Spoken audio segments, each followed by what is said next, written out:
দুর্গাপুরের সভামঞ্চে বিজেপির কেন্দ্র এবং রাজ্য স্তরের শীর্ষ নেতারা উপস্থিত ছিলেন।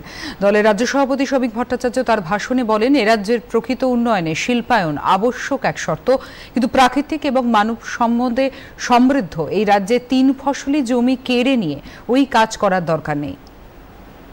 শিল্প ছাড়া বাঁচার অন্য কোনো পথ নেই। নতুন কর্মসংস্থানের সুযোগ সৃষ্টির জন্য আর বাংলার মানুষের সামনে অন্য কোনো পথ খোলা নেই। 3 ফসলি জমিকে কেড়ে নিয়ে শিল্প তৈরি করবার কোনো প্রয়োজন নেই। আমরা পশ্চিমবঙ্গের মাটিতে 1 বছরের মধ্যে করে দেখাবো।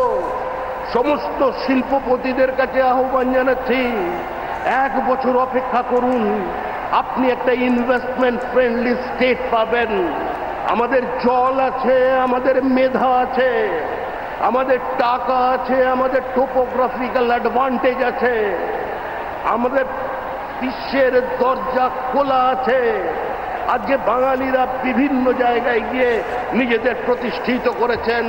আর পশ্চিমবঙ্গের মাটিতে যে রাজনৈতিক দল ক্ষমতায় আছে, দৈনন্দিন জ্বলন্ত সমস্যা থেকে মানুষের দৃষ্টিকে দূরে সরিয়ে রাখবার জন্য এই যে উগ্র বাঙালি প্রাদেশিকতার রাজনীতি তৈরি করছে, আজকে বাংলার মানুষ সংঘবদ্ধভাবে তার বিরোধিতা করবে।